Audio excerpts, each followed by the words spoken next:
Ya, oke. Assalamualaikum warahmatullahi wabarakatuh. Selamat siang.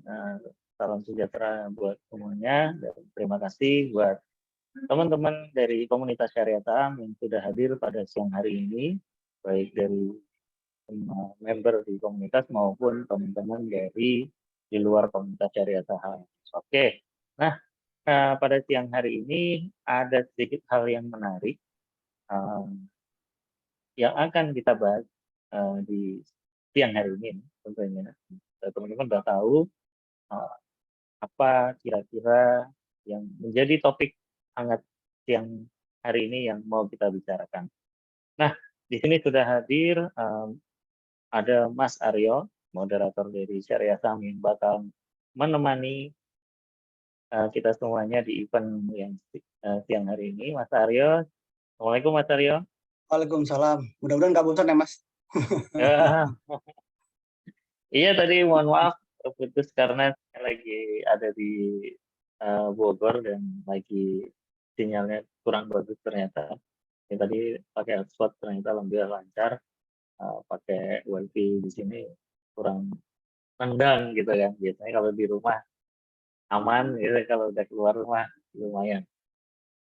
Oke, Mas Aryo, hari ini kita kedatangan tamu nih Mas Aryo, ada dari Direktur Smil. Wah, ini masih profilnya masih muda banget nih Mas Arya ya.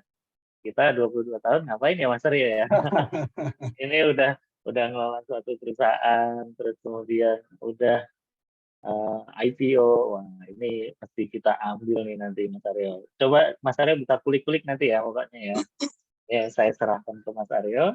Dan buat teman-teman semuanya, mohon maaf, Bang Nanti belum bisa hadir di tengah kita karena dia ada kegiatan seperti biasa. Ya udah nanti sempat mampir dan kita sempat bisa tanya-tanya juga. Nah, mungkin karena narasumbernya sudah hadir juga, saya ingin sapa. Selamat siang Pak Winston. Selamat siang. Thanks for having me ya di sini ya. Ya, Pak, sama-sama Pak. Wah, ini Semil ini menjadi topik yang paling menarik nih di beberapa hari kemarin ya, dan juga di Stockbit juga ini lumayan kenceng juga nih ya topiknya. Dan saya nanti apa bisa kita kulik-kulik semuanya nih. Jadi jangan bosan ya Pak. Nanti kita bakal bongkar-bongkar semuanya nih. Jadi mudah-mudahan berkenan menjawab. Aman. Menjadi sudah, apa ya?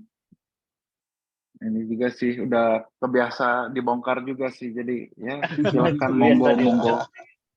Iya. Kalau udah enak ini enak nih. Jadi masih berasa seumuran kita ya. Jadi masih enak nih. Kalau bisa kalau dapat direktur udah bapak-bapak gitu kita segan ya kalau tanya. Sudah Sekarang lah ngobrol-ngobrol santai aja Pak. Ya, aja. Nanti kita akan kulik buat teman-teman yang sudah hadir, silakan siapkan pertanyaannya di kolom komentar. Nanti akan dibantu Mas Aryo untuk menjawab, untuk menyampaikan juga ke Smil nanti. Oke, mungkin tanpa berlama-lama lagi, saya izin undur diri, waktu dan tempat akan saya serahkan ke Mas Aryo. Buat teman-teman semuanya, selamat menyaksikan dan semoga bermanfaat. Sekali lagi, segala event Visa Talk yang kami adakan bukan tujuan untuk jual beli. Jadi ini hanya sebatas edukasi, sebatas literasi tentang teman-teman supaya dia nggak goror gitu kan, nggak spekulasi gitu. Jadi tahu tentang perusahaannya itu dalamannya seperti apa, itunya seperti apa. Jadi kalau teman-teman mau beli, itu teman-teman sudah bisa tahu perusahaan yang mau dibeli gitu.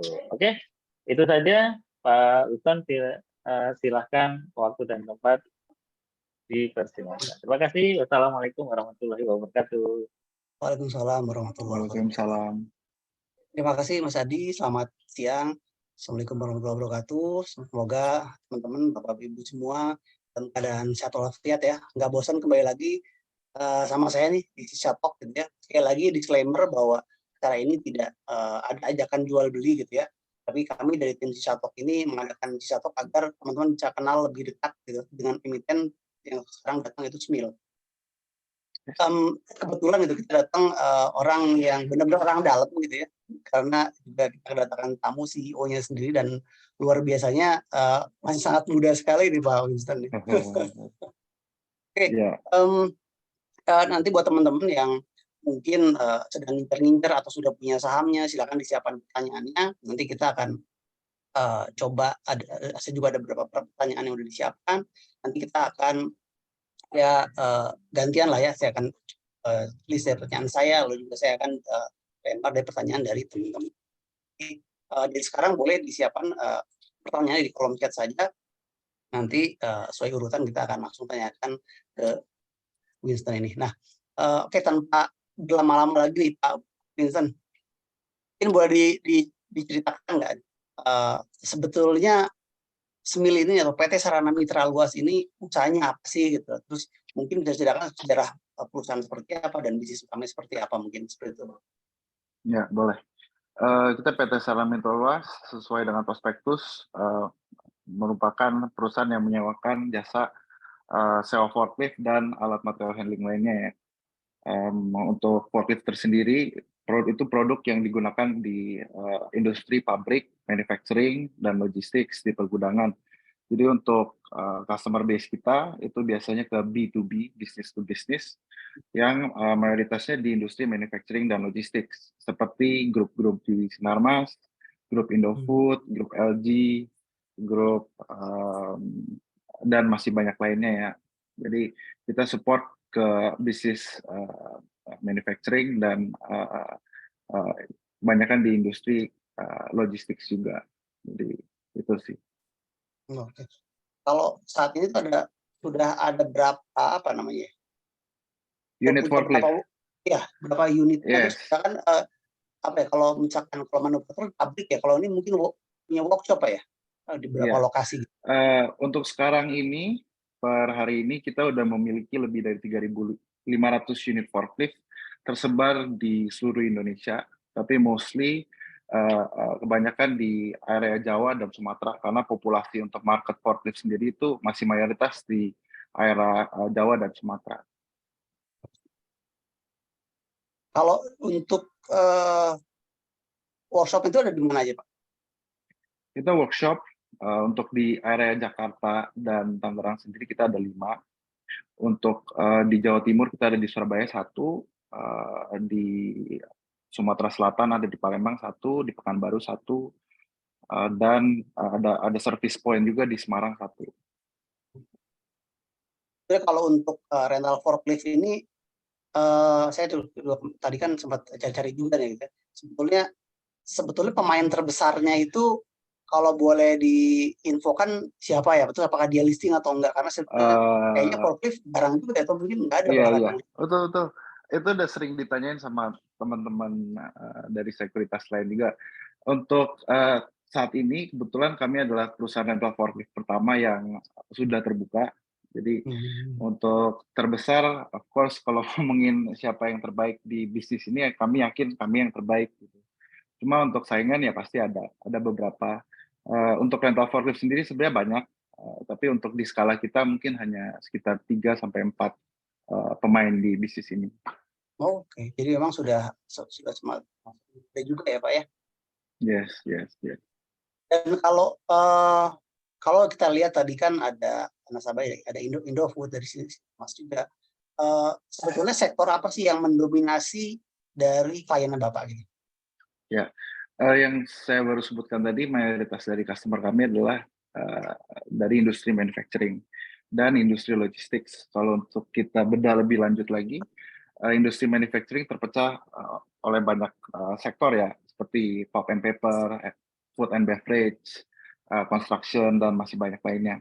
Tapi untuk yang mendominasi sendiri, kita ada banyak di food and beverage dan pulp and paper, yaitu bisa dibilang industri consumer goods ya. Kita banyak supply ke situ. Oke.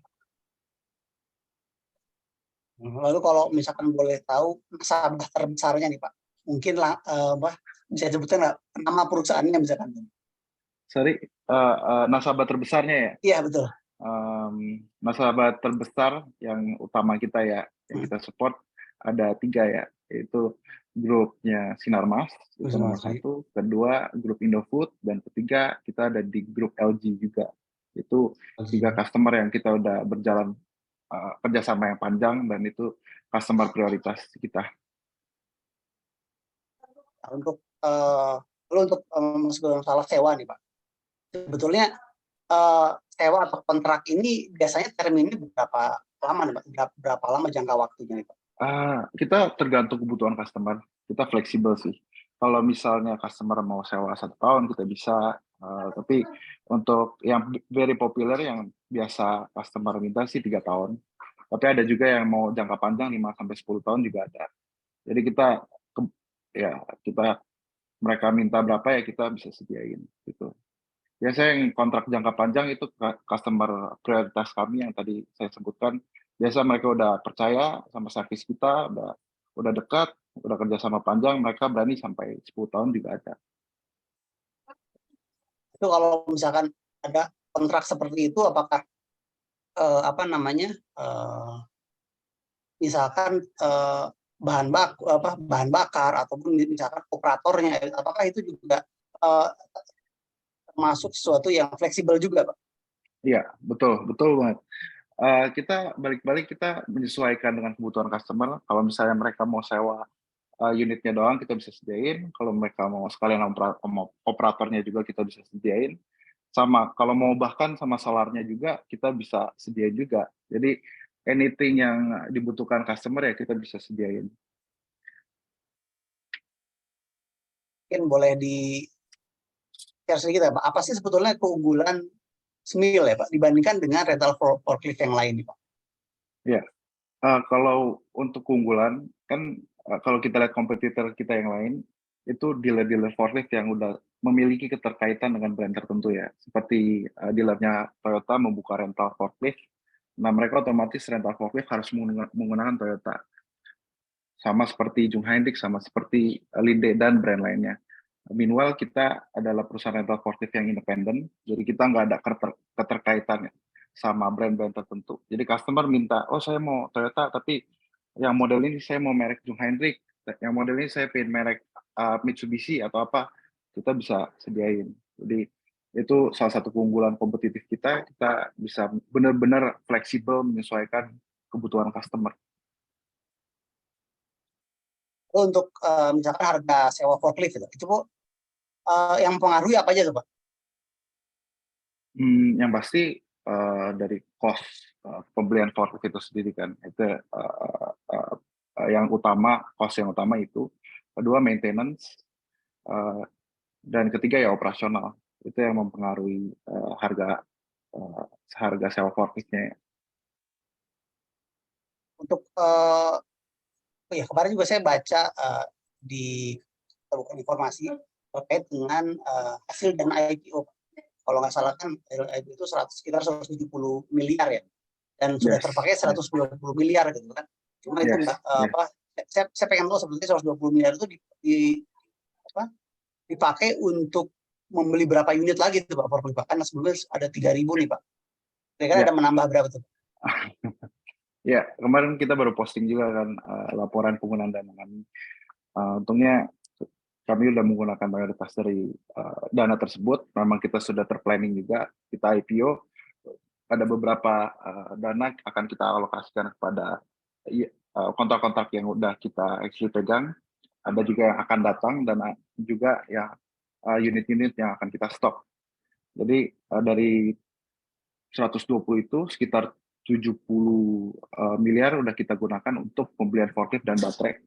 Dan sisanya kita pakai untuk modal kerja, yaitu untuk pembiayaan operasional seperti biaya gaji karyawan, biaya solar, dan masih banyak lainnya. Oh, untuk jumlahnya bisa diinfo nggak Pak? Sorry. Untuk jumlahnya itu sekitar kemarin 200 unit forklift dan sekitar 150 unit baterai lithium yang kita udah gunakan dengan dana IPO. Kurang lebih hampir 10% juga nambahnya pakai nambah unitnya. Iya. Nah ya, yang menarik juga nih, saya sempat baca laporan keuangannya kemarin gitu ya.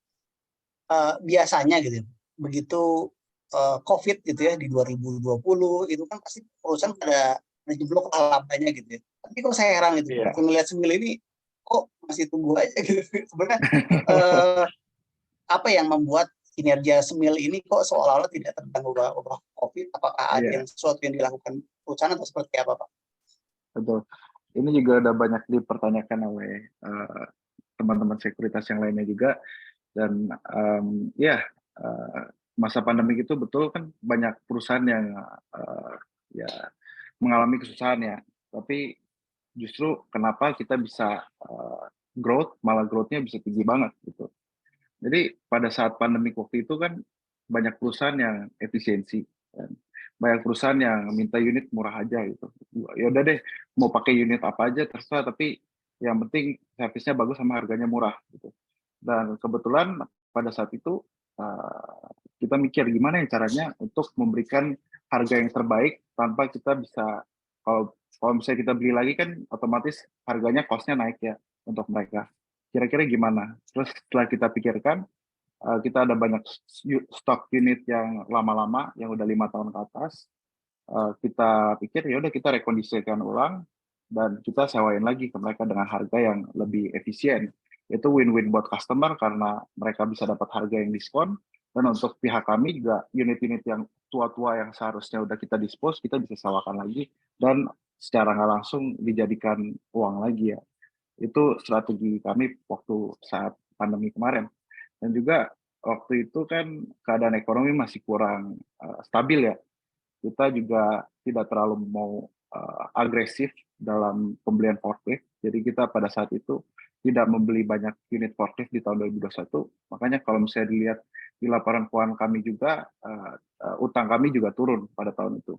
Alhasil pendapatan naik, utang turun, otomatis net profit margin juga naik juga. Itu sih. Luar biasa juga, saya juga sempat heran juga kalau ini tahun 2020 kok nggak menurun gitu, malah growth-nya malah lumayan ya. Iya, iya, banyak yang nanya dan ya itu jawabannya sih. Terus saya tuh jangan-jangan gitu ya, curiga begitu lihat jangan-jangan dijual aset tapi ternyata enggak gitu kan, makanya luar biasa Enggak, hebat enggak, soalnya. enggak. Oke, kalau untuk target 2023 ini boleh di-share Pak, berapa sih target pendapatannya dan apa yang kira-kira bakal dicapai? Boleh, di tahun ini seperti yang kita udah sebutkan pada awal IPO, target pertumbuhan untuk pendapatan kami di 30% year on year, dan target untuk net profit margin kami di 30 hingga 40% year on year juga.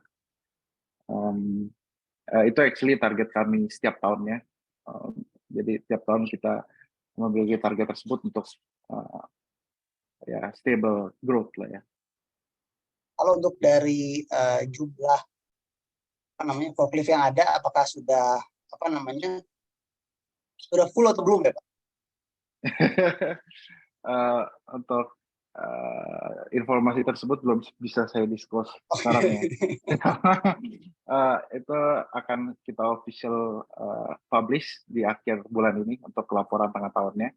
Tapi yang bisa saya bilang, saya optimis bahwa tahun ini akan achieve all target yang kita udah sebutkan tadi. Oh. Lalu boleh di-share lagi mungkin lebih detail tentang strategi ekspansi Bapak ke depan nih, misalkan 2 tahun sampai 3 tahun ke depan, apakah misalkan ada target misalkan setiap tahun kita akan nambah berapa unit gitu seperti itu Pak? Ya. Untuk sekarang ini pembelian unit kita nggak ada target. Cuma kita beli unit itu selalu berdasarkan demand dari masyarakat, dari customer kami. So far, on average kita pembelian unit sekitar 300-400 unit per tahun. Tapi di tahun ini mengalami demand yang lumayan tinggi, sehingga di tahun ini kita bisa beli hingga 500 hingga 600 unit tahun ini. Tapi untuk ekspansi, kita bukan fokus pada pembelian unit, tapi ekspansi pada diversifikasi produk kami, dan juga diversifikasi bisnis kami juga. Diversifikasi unit, yang tadi kita cuma hanya menyewakan forklift saja, kita akan mulai menyewakan alat-alat berat lainnya, seperti loader, crane, dan masih banyak lainnya juga. Itu ada salah satu program yang akan kita jalankan di beberapa, mungkin setahun, 2 tahun ke depan. dan juga untuk diversifikasi bisnis yang tadinya kita cuma hanya menyewakan forklift, kita juga akan kita sudah bekerja sama banyak dengan perusahaan-perusahaan pabrik-pabrik forklift, pabrik ban, pabrik baterai, dan pabrik spare part forklift di beberapa negara, dan kedepannya akan kita setup juga tadinya kita hanya rental, akan kita mulai juga trading. Jadi kita menjadi distributor forklift, distributor ban forklift, spare part, dan baterai juga. Itu akan menjadi peluang untuk kami juga ke depannya. Luar biasa nih, berarti. Saya jadi menggurita juga nih ya. Iya, Kan cuma soal ya kan forklift. kita harus ini kan, harus growth ya. Dari publik kan juga berharap mereka udah invest bisa menjadi lebih baik lagi kan. Ya itu effort yang kita lakukan. Nah, kalau saya lihat karena saya berapa saya mantau tentang terkait dengan otomotif ya Pak. Kayaknya kemarin sektor otomotif ini lagi mulai booming gitu ya. Apakah Sembil ada kerjasama dengan sektor otomotif Pak untuk saat ini? Ada. Jadi kita basically segala macam industri manufacturer yang membutuhkan forklift. Salah satunya adalah of course grup industri manufacturer otomotif. Kita juga ada support di Astra Group, kita ada juga. Dan ya betul, sejak pandemi sudah mulai membaik dan manufacturing pembelian unit mobil juga udah menaik, otomatis manufacturing juga menaik, otomatis kebutuhan untuk forklift juga menaik. Itu yang kita lihat di tahun ini ya. Jadi memang untuk manufaktur itu sebetulnya sudah biasa ya melakukan sewa menyewa forklift ini ya Pak? Ya. Sebenarnya konsep dasar pada penyewaan forklift itu mereka bukannya mereka nggak bisa beli forklift, maka mereka sewa forklift sebenarnya. Sebenarnya mereka bisa beli forklift, tapi mereka nggak mau repot maintenance forklift. Kalau forklift breakdown, itu kan mereka udah fokus produksi, mereka harus fokus maintenance forklift lagi, fokus benerin forklift lagi, itu kan makan banyak waktu kan. Jadi untuk perusahaan-perusahaan besar, mereka prefer, ya udahlah, udah sewa aja, terima beres, biarin profesional yang do the work. Nah itu yang kita lakukan ya. Karena kalau untuk perusahaan-perusahaan besar, mungkin forklift breakdown otomatis kan produksi nggak bisa jalan karena nggak ada yang bisa anterin bahan baku atau nggak ada yang bisa ambil finish good-nya keluar dari mesin kan, otomatis mesinnya stop, dan mesinnya stop itu akan jauh lebih mengalami kerugian lebih daripada hanya menyewakan forklift. Jadi itu konsiderasi perusahaan-perusahaan besar yang melakukan rental. Jadi mungkin mungkin kasarnya kalau saya lihat seperti sewa mobil kantor gitu ya, daripada mereka harus maintain mobil kantor, terus nanti kalau mungkin usia pakainya sudah lewat gitu kan harus dijual lagi, rental lagi. Jadi kuncinya memang sewa ya Pak ya. Iya, secara singkat mereka mau ya terima beres aja deh, pokoknya diatur semuanya, yang penting forkliftnya sehat dan bisa jalan. Kalau untuk usia pakai itu berapa tahun biasanya? Usia pakai tergantung pemakaiannya.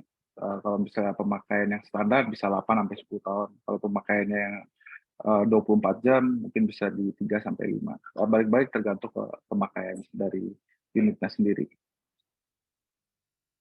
Saya coba beralih ke pertanyaan dari dulu nih Pak.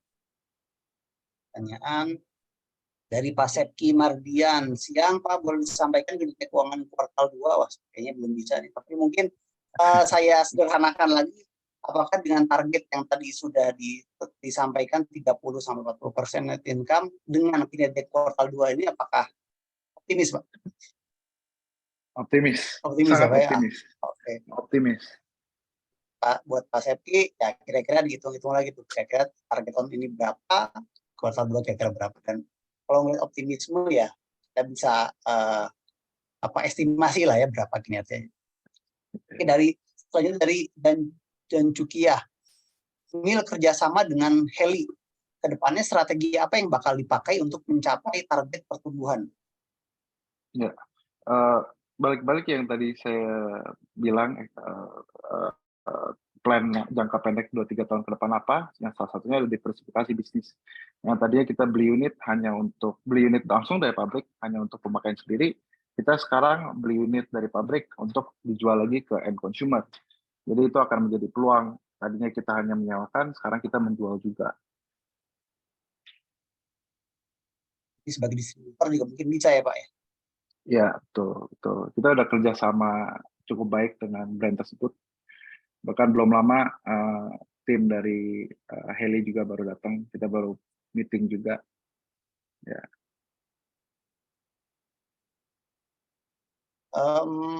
Lanjut selanjutnya dari Jamal MTQ. Apa resiko utama dari bisnis forklift ini Pak? Itu pertanyaan yang bagus sih. Resiko utama ya. Ya. Resiko ya dipulangin dari customer sih. Dipulangin dari customer ya, kalau nggak kompetisi. Kalau untuk resiko yang kita lihat sih itu. Kalau untuk resiko eksternal, balik-balik lagi, saya juga sering ditanyakan kalau misalnya kayak keadaan ekonomi, kalau nggak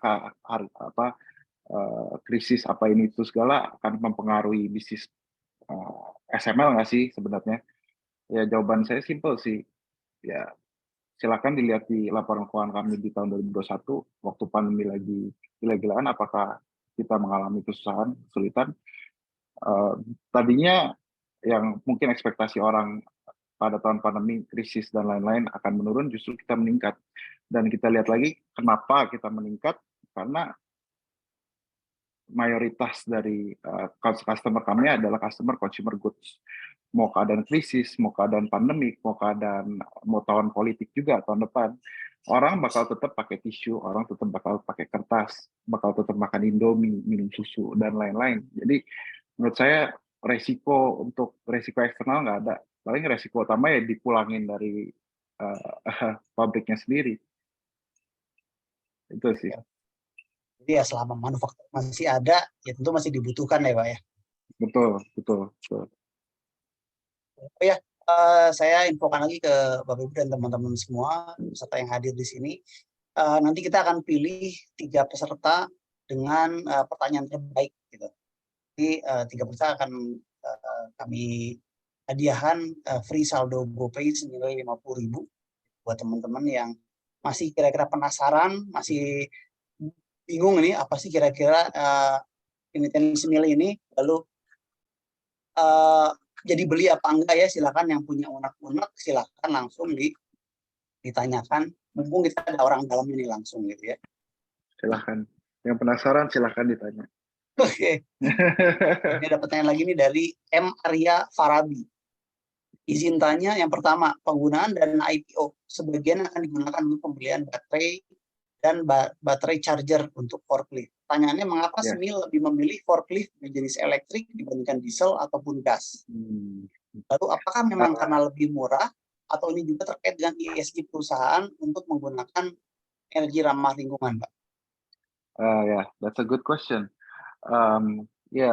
Pada umumnya tujuan utama kami adalah otomatis karena kenaikan BBM di tahun ini ya yang lumayan tinggi, itu semakin mendorong kami menggunakan forklift listrik. Forklift listrik kami pernah melakukan hitung-hitungannya, itu sekitar 70% jauh lebih efisien secara cost ya daripada menggunakan forklift diesel. Dan itu akan ya advantage-nya jauh banget ya kalau misalnya 70%. Walaupun investasi awalnya lebih tinggi, tapi secara jangka panjang kita akan bisa mengalami efisiensi sebanyak itu. Jadi itu salah satu konsiderasi kami menggunakan baterai lithium juga. Dan dari customer kami banyak dorongan untuk karena standar di luar negeri, misalnya ada di grup tertentu standar di luar negeri udah pakai baterai lithium, ya udah kita minta baterai lithium juga. Nah kita kasih baterai lithium. Jadi ada beberapa faktor dan beberapa alasan kenapa kita pakai. Satu karena hemat, kedua karena memang dorongan dari customer kami untuk menggunakan baterai tersebut. Dan ketiga, secara maintenance juga jauh lebih gampang karena tidak perlu maintenance mesin, kan nggak perlu ganti oli mesin, oli dan macam-macam lainnya. Cuma maintain baterainya tersebut aja.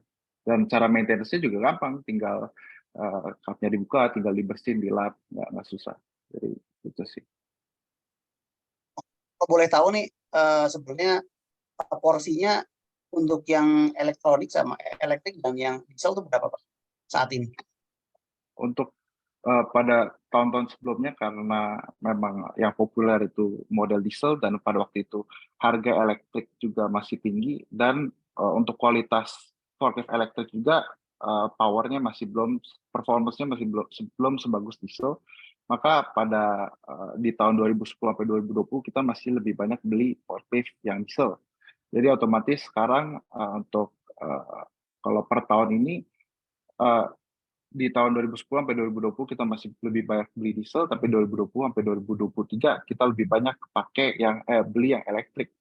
Untuk sekarang sih bisa saya bilang sudah nyampe 50-50. Mungkin di tahun ini atau tahun depan udah 50-50 dan kedepannya akan justru lebih banyak forklift listrik dibandingkan diesel. Jadi emang dari perusahaan juga sudah mengikuti lah ya, untuk mengikuti energi ramah lingkungan ini. Betul. Ini masih dari penanya yang sama, yang nomor 2, bagaimana Smil mengurangi exposure terhadap perubahan kurs, mengingat forklift dibeli secara impor hingga terpapar dengan perubahan kurs saat mau membeli forklift. Sorry, bisa diulangin pertanyaannya? Jadi bagaimana Smil mengurangi exposure perubahan kurs, Pak? Karena kan kita beli forkliftnya mata uang USD kan, sedangkan kita pendapatan dari rupiah. Ya, untuk mengurangi exposure, kita kan banyak beli misalnya beli dari China atau beli dari Thailand atau beli dari Korea. Untuk fluktuasi, kita lihat dari fluktuasi mata uang sendiri. Kira-kira lebih fluktuatif mata uang USD atau mata uang misalnya China ya, renminbi. Kalau misalnya lebih fluktuatif mata uang renminbi, kita deal dengan perusahaan tersebut ya di renminbi. Ya, itu salah satu effort kami untuk mengurangi fluktuasi tersebut ya. Ya itu itu resiko yang harus ditanggung importir. Jadi saya rasa ya itu salah satu effort yang kami lakukan. Ya. Lanjut pertanyaan selanjutnya, jika dilihat dari prospek bisnis, lebih enak mana nih Pak? Jual putus atau sewa menyewa? Dua-duanya ya Pak ya? Pertanyaan yang bagus lagi-lagi. Untuk selama ini kan kita sudah selama 27 tahun kita besar karena rental ya. Jadi kalau misalnya kita bandingkan dengan misalnya importir lain yang jual forklift, kita lihat kayaknya kok rumput tetangga selalu lebih bagus gitu. Tapi ya lebih enak mana, ya pasti ada plus minusnya sendiri lah ya. Jadi saya nggak bisa jawab sih itu. Saya nggak bisa jawab. Tapi intinya tadi udah di state juga nih bahwa untuk ekspansi ke depan ya bisa juga jadi distributor. Jadi dapatannya nggak cuma hanya sewa menyewa nih ya gitu. Iya, itu akan menjadi diversifikasi strategi selanjutnya ya. Pertanyaan selanjutnya dari Xperia XZS. Apakah Smil punya juga forklift untuk kontainer kerja di pelabuhan? Ada juga ya forklift kita yang kerja untuk di pelabuhan juga ada. Kalau di pelabuhan rata-rata forklift yang lebih besar ya. Jadi, cuma rata-rata yang di pelabuhan masih menggunakan forklift sendiri. Jadi masih lebih banyak customer kami yang kami support itu di industri manufacture dan logistik. Jadi memang untuk jenis forklift itu sebenarnya cukup banyak sekali ya Pak ya? Banyak. Saya belum nggak terlalu paham lah ini yang bisnis forklift ini. Iya, Jadi ternyata banyak. kemarin ngeliat banyak sekali ya. Banyak, ini kalau saya jelaskan bisa 1 jam kali. Saya jelaskan semua banyak soalnya, spek-speknya macam-macam. Nah kalau boleh di-share, ada pertanyaan lagi dari Pak Asep di Mardian. Sebetulnya pendapatan dan biaya terbesar Smil itu dari apa? Jadi kalau pendapatan mungkin dari sewa ya Pak ya. Dan kalau biaya terbesar, ya biasanya pendapatan dari betul dari sewa. Kalau untuk biaya balik ke cost ya. Mayoritas dari cost kami ya of course pembelian unit forklift tersebut sendiri kan. Itu satu, dan kedua mungkin biaya operasional, gaji operasional karena kita banyak juga operator. Kita ada sekitar 1.500 operator di Indonesia. Itu merupakan cost kedua terbesar, dan ketiga ya maintenance ya. Maintenance dan spare part. Ya, lalu untuk kira-kira ini untuk bentuk efisiensi perusahaan untuk meningkatkan margin, kira-kira apa yang akan dilakukan nih Pak? Ya, ini juga sering ditanyakan. Kita actually udah melakukan program ini dari tahun lalu, yaitu program global sourcing.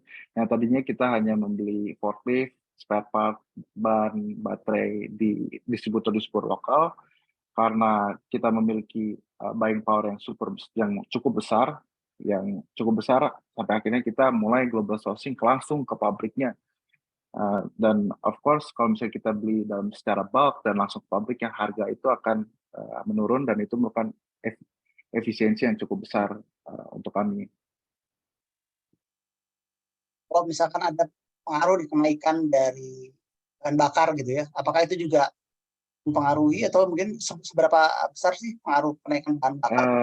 Ya, pengaruh, tapi tidak terlalu besar ya. Soalnya mayoritas dari customer kami juga bahan bakar mereka yang tanggung sendiri gitu. Jadi untuk bahan bakar sendiri kita nggak terlalu banyak. Cuma ada beberapa customer yang actually sewa dengan bahan bakar juga.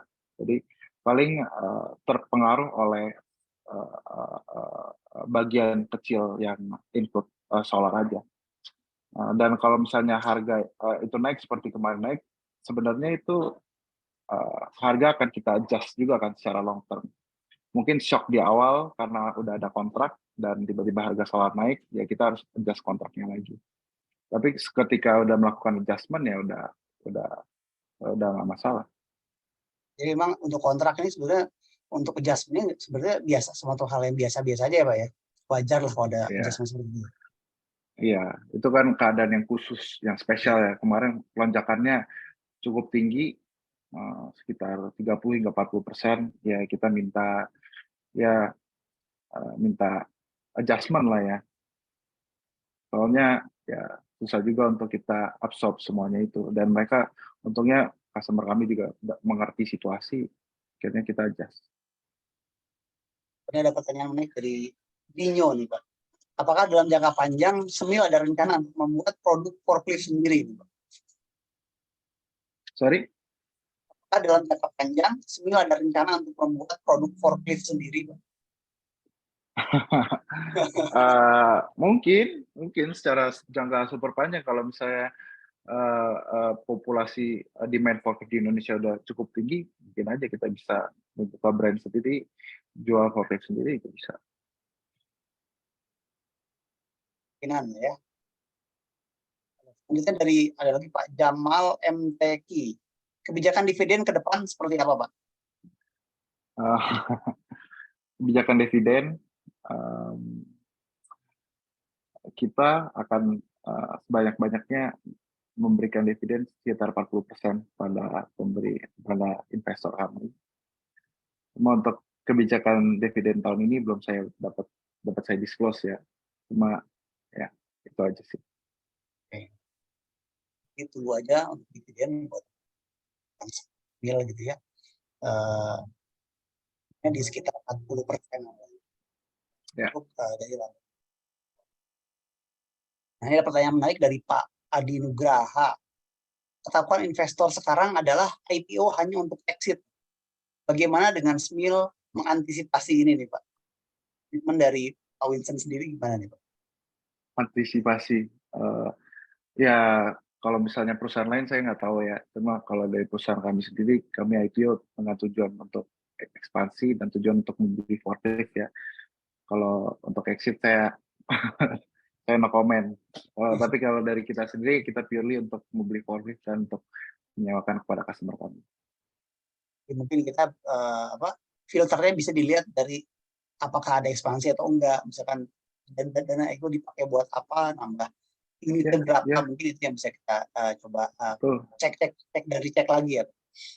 Betul, bisa, kita kan terbuka juga, bisa dilihat dari growth kami, laporan keuangan kami. Kita di berita juga kemarin proyek-proyek baru, kita juga proyek dan development baru juga kita terbuka. Jadi ya tujuan kami ya untuk ekspansi. Selanjutnya, apakah nanti Smil akan melakukan supply spare part dan baterai tunggal ke para pemain forklift di Indonesia? Ya, itu actually plan diversifikasi bisnis yang tadi saya sebutkan. Tadi kita hanya menggunakan, kita ada capabilities untuk menjual juga, untuk mensupply menjadi distributor di Indonesia, why not kan? Nah, itu planning kita dalam 2-3 tahun ke depan, dan kita lagi proses melakukan tersebut. Lanjut lagi, lumayan banyak juga pertanyaannya. Ada dari Agi Andrianto nih Pak. Berapa capex nil di 2023? Capex kita di tahun ini belum ada fixnya ya, karena tahun ini kan belum selesai. Cuma kalau misalnya di tahun lalu capex kita itu sekitar 200 hingga 250 miliar. Ekspektasi saya sih akan lebih tinggi di tahun ini karena banyak demand faktor di tahun ini juga, mungkin bisa di sampai 300 miliar bisa. Selanjutnya dari Mas Gu. Ada rencana nggak SMIL untuk support industri nikel? Industri nikel, ini sesuatu yang lagi booming kan sekarang ya. Dan kemarin kebetulan ada partner kami yang dari China. Jadi partner bisnis forklift yang merek Heli dari China kan. Kemarin kita sempat melakukan diskusi, ada beberapa project-project yang mereka dapatkan, tapi mereka mencari partner lokal di Indonesia, yaitu project-project di kawasan industri Morowali. Nah, itu kan banyak perusahaan-perusahaan China yang membutuhkan forklift juga. Nah, itu akan menjadi peluang untuk kami ke depannya juga. Ada pertanyaan menarik dari M. Arya Farabi. Apakah penyewaan forklift memiliki bulan atau masa-masa di mana penyewaan forklift lebih tinggi dibandingkan bulan-bulan sebelumnya? Seperti misalkan bulan Ramadan, Natal, Tahun Baru, apakah ada harga? Sebenarnya untuk kami relatif stabil ya, karena manufaktur itu sudah berjalan 24 jam selama tahun itu, mau liburan atau enggak tetap jalan, relatif stabil. Cuma ada waktu tertentu customer kami minta udah saya cuma mau sewa 1-2 bulan karena udah mau Ramadan, atau 1-2 bulan karena ada event ini, event itu ada juga. Cuma itu kita bukan ramai karena satu event aja, cuma kita stabil. Cuma kalau misalnya ada event tertentu kita support juga. Mungkin karena mungkin mayoritas banyaknya kontrak ya Pak ya? Iya, jadi betul, kontrak. Stabil. Yes. Oke, selanjutnya dari Najib. Apa misi SMIL dalam kaitannya dengan green energy dan green environment? Ya, ya dengan menggunakan baterai lithium kan otomatis akan mengurangi emisi juga kan. Ya, kita juga harus memikirkan lingkungan karena banyak ya yang di luar negeri bahkan kita juga udah ngerasakan climate change. Tadinya musim hujan di bulan sekian, terus tiba-tiba maju jadi bulan sekian. Jadi kita juga merasakan hal tersebut, dan kita sebagai bukan hanya pelaku bisnis, sebagai manusia juga memiliki kewajiban moral untuk take care of the nature kan. Jadi salah satu alasan kami untuk konversi dan diesel ke elektrik juga agar ya walaupun hanya mungkin 1% sedikit banget mempengaruhi keadaan iklim di dunia, tapi setidaknya kita try our best untuk membantu. Jadi itu sih. Oke. Dan tadi juga ada di state sama Pak Wilson bahwa komposisi atau porsi sekarang itu bisa dibilang 50-50 gitu. Yang diesel dan yang elektrik itu 50-50. Jadi ya perusahaan memang juga mendukung ada ya. Betul. Oke, ada pertanyaan dari RH. Bagaimana plan SMIL menghadapi teknologi AI 5-10 tahun ke depan yang sudah saat ini? Apakah dari forklift ada yang sudah menggunakan teknologi itu? Iya. Ini pertanyaan yang menarik juga. Saya sudah sempat diskusi dengan teman-teman dari China juga kemarin, bahwa ya kedepannya banyak perusahaan-perusahaan di luar negeri yang sudah mulai mengadopsikan teknologi AI, walaupun belum 100%, masih dalam tahap percobaannya. Tapi menurut mereka ke depannya akan ke arah ke situ. Dan ya menurut saya itu bagus ya, itu merupakan peluang untuk kami untuk menjual alat tersebut juga kan, karena kita memiliki akses langsung ke pabrik. Untuk resiko sih menurut saya nggak ada ya, karena uh, pabrik masih membutuhkan mesin. Walaupun mesinnya udah ada AI juga bisa jalan sendiri, tapi kan itu menggantikan operator ya. Mesin alatnya tersebut masih perlu diperbaiki, masih perlu di-maintain, dan itu segala of course akan masih membutuhkan jasa sewa forklift. Mungkin forklift yang sudah dikendarai oleh AI, apakah sudah ada belum itu, Pak? Sudah ada, cuma masih belum 100%, masih dalam tahap percobaan. Jadi untuk dari mereka sendiri ini juga masih long term, atau bahkan 5 tahun ke depan juga kayaknya masih belum, 10 tahun juga masih belum tahu juga. Jadi ini masih lumayan panjang ya. Tapi dari teknologi sendiri ya tentunya pasti Smil sendiri mengikuti ya, Iya, Pak? pasti mengikuti, kita selalu beradaptasi dengan teknologi terbaru ya. Ya maksudnya kita lihat dengan mobil aja, nggak usah jauh-jauh, kan mobil juga belum ada yang bisa nyetir sendiri kan. Ya sama dengan forklift juga. Nah, dari kakak-kakak, apakah Smil akan bagi dividen ke para investor? Kebetulan saya holder Smil dari awal IPO, karena saya yakin dengan pertumbuhan kinerja Smil. Wah, Ya, tadi pertanyaannya apa? apakah Ada Smil sedikit akan bagi putus-putus. dividen, Pak, tahun ini, Pak? Pertama, saya mau mengucapkan terima kasih untuk para investor Smil ya. Tapi untuk informasi tersebut belum saya bisa disclose sekarang. Ntar ditunggu aja pas kami RUPS akan kami disclose informasi tersebut. Jadi memang buat teman-teman memang ada pertanyaan sensitif yang nggak boleh disampaikan ke kalian umum. Gitu. Memang harus nunggu RUPS gitu. Akan ada kejutan lah pokoknya. Soalnya dia ternyata holder dari semenjak awal IPO katanya, Pak.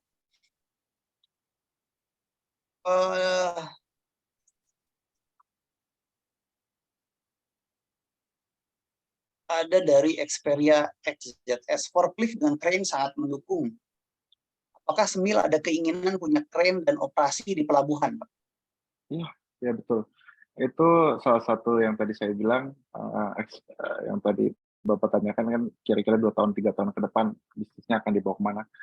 Salah satunya itu diversifikasi produk yang kita tawarkan ya. Salah satunya juga yang tadi saya sebutkan akan kita tawarkan crane juga ke depannya. Itu yang kita sekarang lagi kerjakan, dan saya berharap 2 tahun, 3 tahun ke depan akan kita mulai menyewakan. Nah,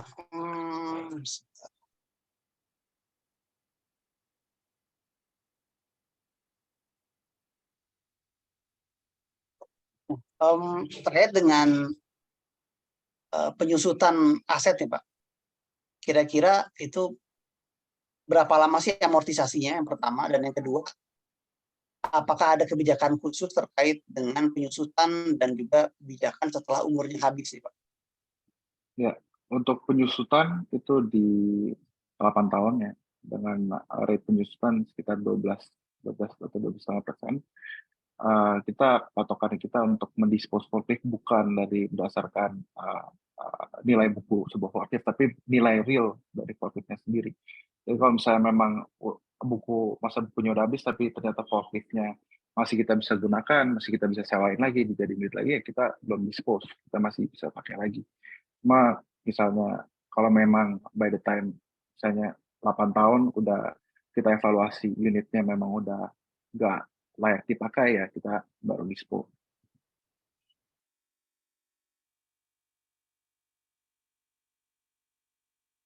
Ada lagi yang pertanyaan menarik dari Ahmad Fauzi. Ada 2 pertanyaan. Pertama, bagaimana saingan di bisnis penyewaan forklift di Indonesia? Lalu yang kedua, rata-rata sewa di perusahaan itu berapa lama, Pak? Peta persaingan ya. Peta persaingan berarti ada berapa saingan gitu.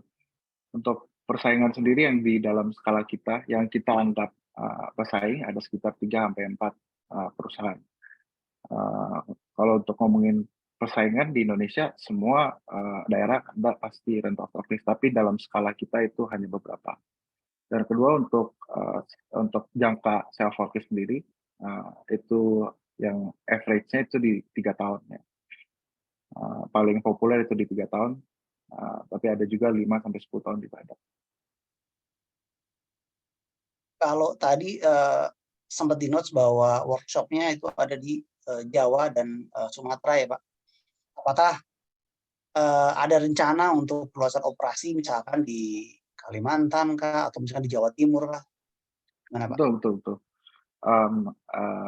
Sekarang memang market pada forklift sendiri itu masih terpusat di Jawa dan Sumatera. Jadi masih workshop kita masih banyak di Jawa dan Sumatera. Tapi dengan perkembangannya waktu dan ekonomi Indonesia dan rencana pemerintah untuk pindah ke daerah IKN juga, itu akan membuka peluang-peluang baru di situ juga. Dan seperti yang tadi saya sebutkan, seperti kawasan industri di Morowali juga itu menjadi peluang untuk ekspansi ke timur, ke Sulawesi dan Kalimantan juga. Jadi secara long term peluang untuk ekspansi ada. Dan kalau misalnya memang sudah ada demand di situ akan kita garap juga marketnya. Jadi untuk rata-rata tadi umumnya 3 tahun ya Pak ya? Yes. Nah kalau misalkan saya tanya kira-kira apa sih kunci sukses gitu ya di bisnis penyewaan forklift ini Pak? Apakah SDM itu jadi hal yang penting gitu Pak? Atau ada hal apa yang kira-kira paling penting menurut Bapak? Ini kunci sukses kalau saya sebutkan di sini bahaya dong, ntar saingan saya nonton. Enggak lah, joking. Ya kunci sukses sebenarnya apa ya? Itu menurut kita filosofi kita yang kita pegang dari awal itu puasan pelanggannya. Karena di bisnis ini kita bisnis long term.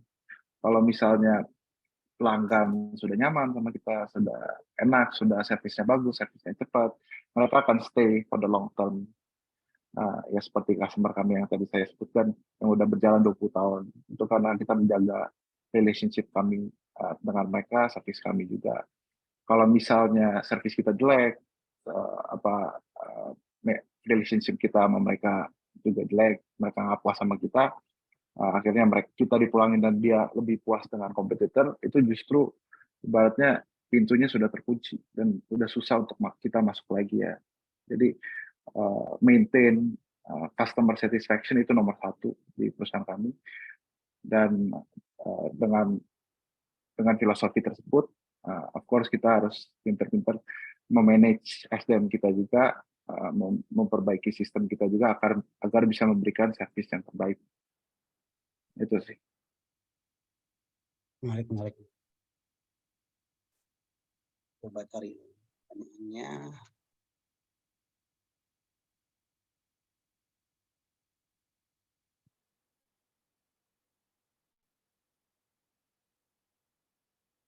Saya sambil notes juga nih buat teman-teman. 3 pertanyaan terbaik akan mendapatkan hadiah berupa saldo GoPay Rp50.000 dari tim Cahaya Saham. Jadi buat teman-teman silakan disampaikan pertanyaannya karena kita masih ada waktu. Kita udah kurang lebih sudah 1 jam Bapak Winston. Mungkin kalau saya tambah sekitar waktu 15 menit, kira-kira berkenan nggak nih Pak? Boleh, saya free sih. Weekend ini alhamdulillah bisa menyempatkan waktu untuk ngobrol sama kita. Yuk silakan teman-teman buat yang masih punya pertanyaan, masih ragu-ragu kira-kira besok mau beli apa ini gitu ya. Sebenarnya bisa jadi salah satu pilihan saham buat Bapak Ibu semua.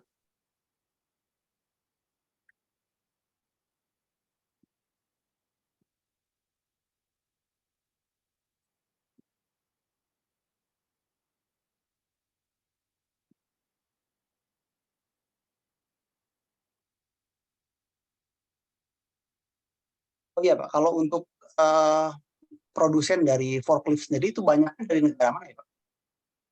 Sorry? Produsen dari forklift sendiri itu kebanyakan dari negara mana ya Pak?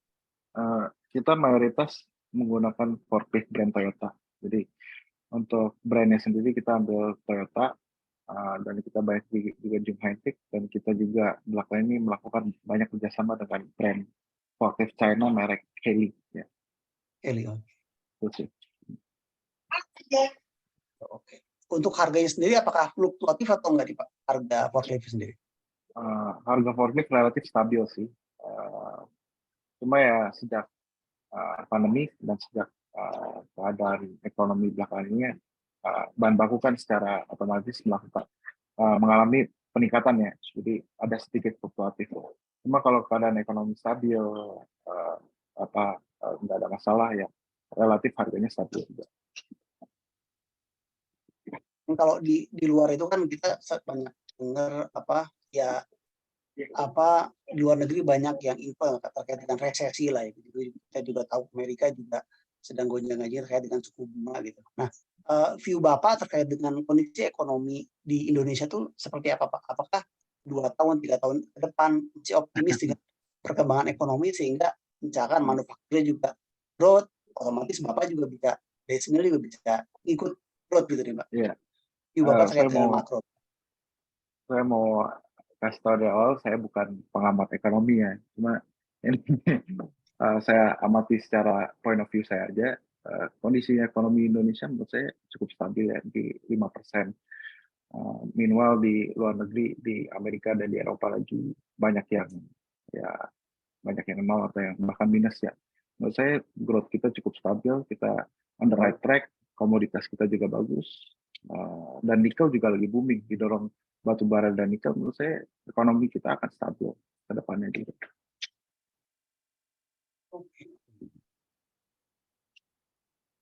Ada lagi pertanyaan yang masuk.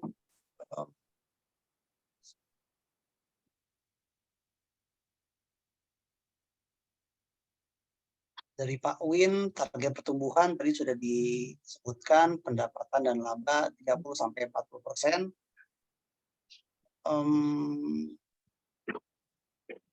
Bagaimana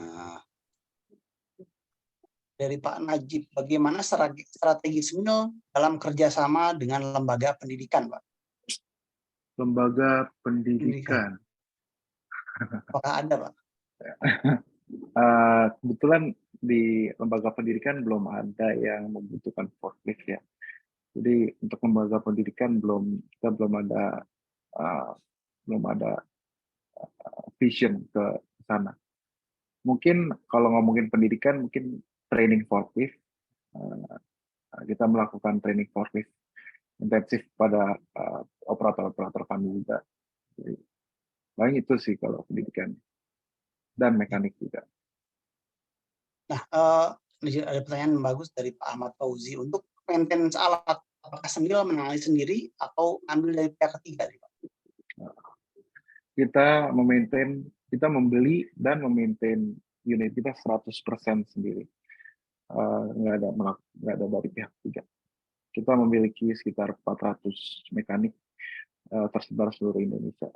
Dan ya, kita melakukan semua maintenance, semua service, semua sendiri. Justru banyak yang minta kontrak service juga dari kita.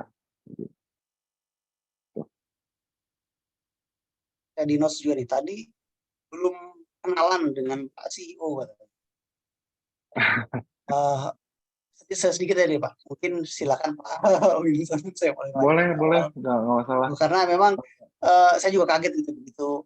Ini bakal ada sisa talk dengan Ivan Smil, CEO-nya 22 tahun, luar biasa.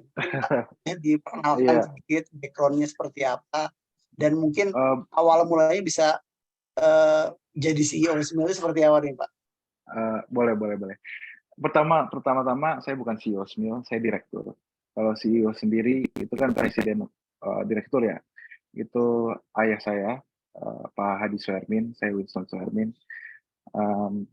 Ya otomatis ya ini adalah family business. Kita kalau bisa lihat struktur kepemilikan tadinya 100%, sekarang 80% sudah dimiliki kita, 20% kan publik.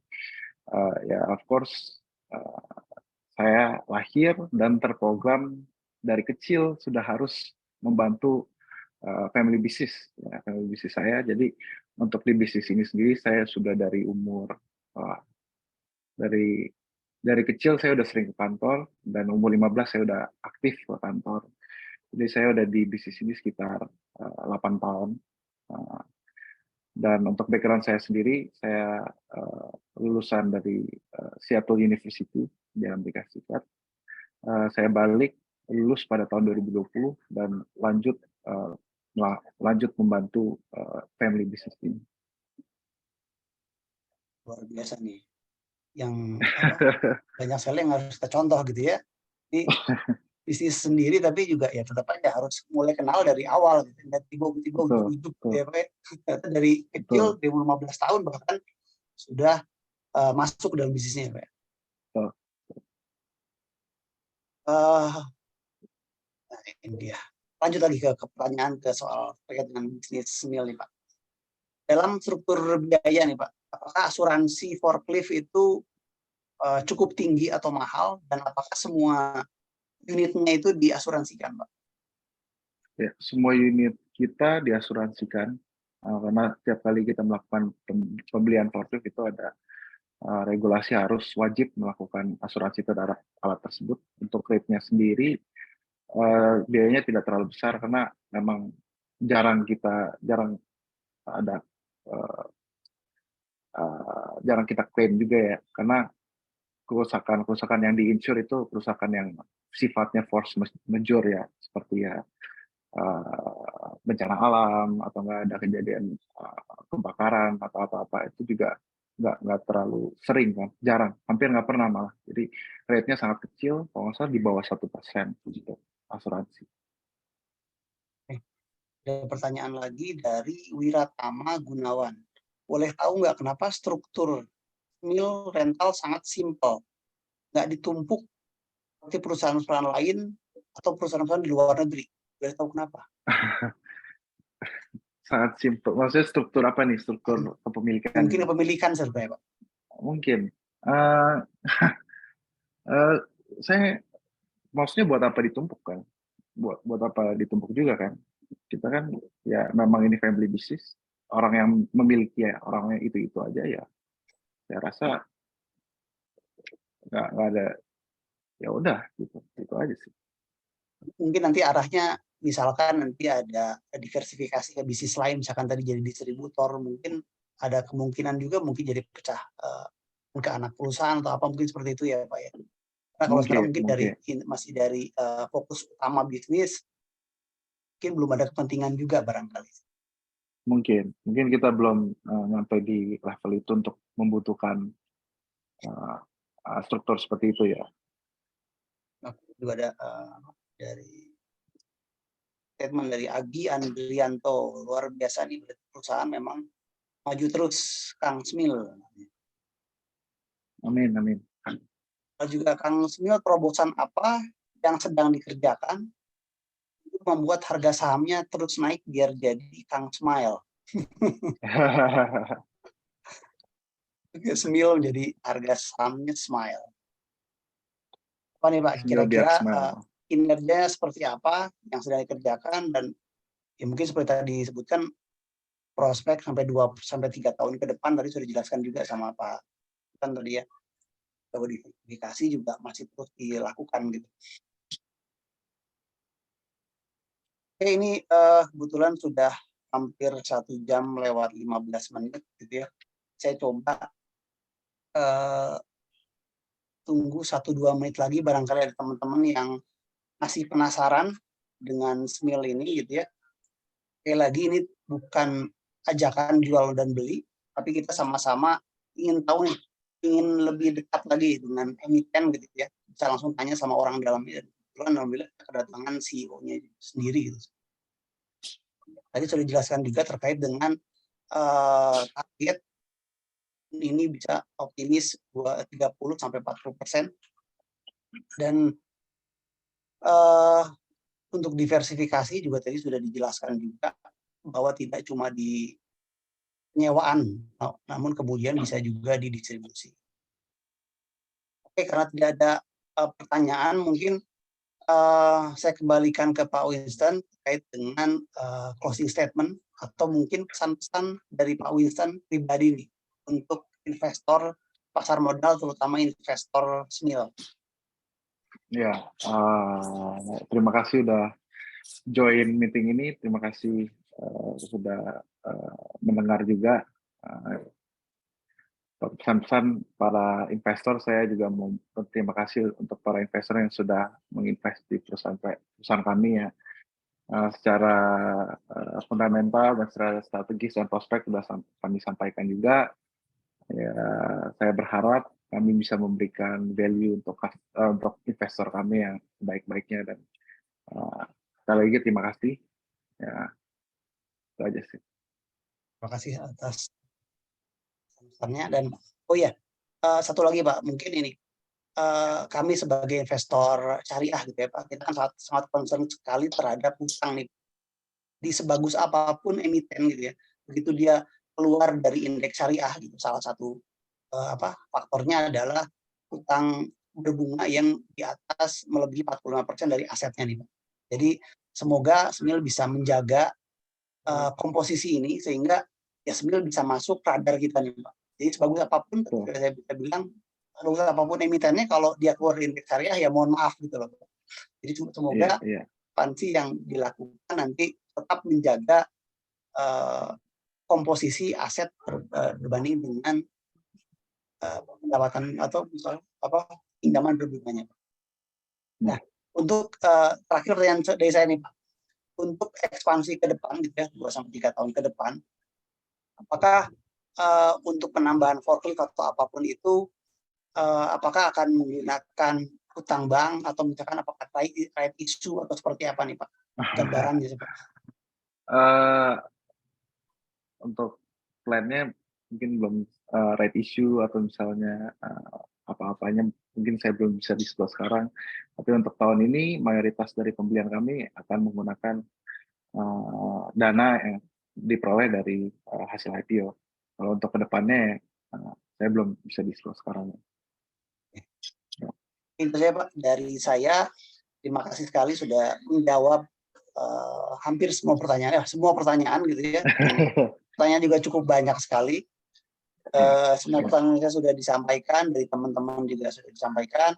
Sekali lagi teman-teman, ini bukan ajakan jual beli, silakan analisa, pelajari kembali, baca laporan keuangannya. Untuk yang teknikal silakan diamati pola dan juga volumenya. Mungkin itu dari saya. Terima kasih sekali Pak Winston. Saya kembalikan ke Mas Adi. Silakan Mas Adi.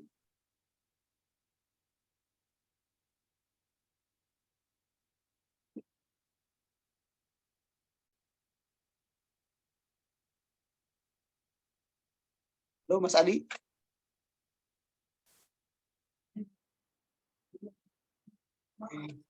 Oh, kayaknya langsung gitu.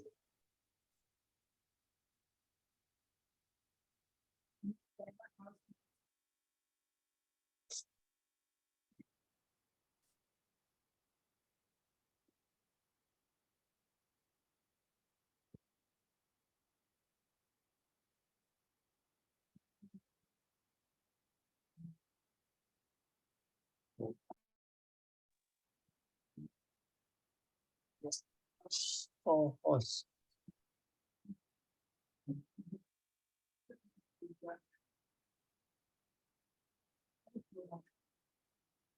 Sepertinya sedang ada gangguan nih dari Mas Adi.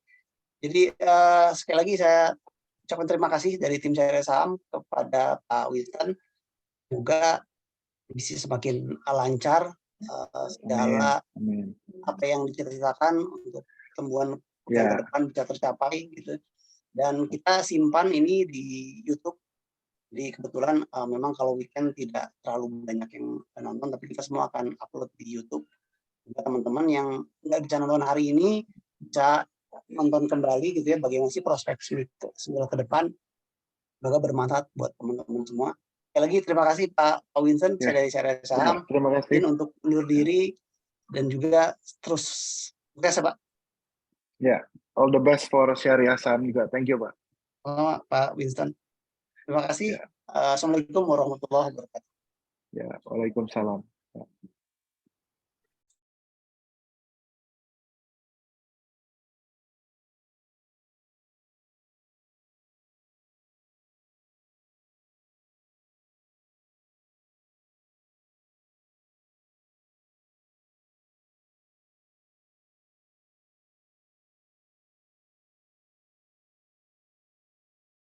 Ya, halo Mas, sorry. Halo Mas. Iya, sorry, tadi settingannya host di sebelah. Iya tadi saya nggak bisa nge-host sih tadi. Tutup Iya, aja nggak tadi, apa-apa. sorry. Udah beres ya? Udah beres Mas. Oke, sip. Thank you, Mas. Tadi salah, apa yang saya bawa nggak bisa setting host. Saya lagi nyari 2 pertanyaan tadi. Jadi, apa nggak bisa ini. Oke, saya tutup ya teman-teman semuanya. Terima kasih. Assalamualaikum warahmatullahi wabarakatuh.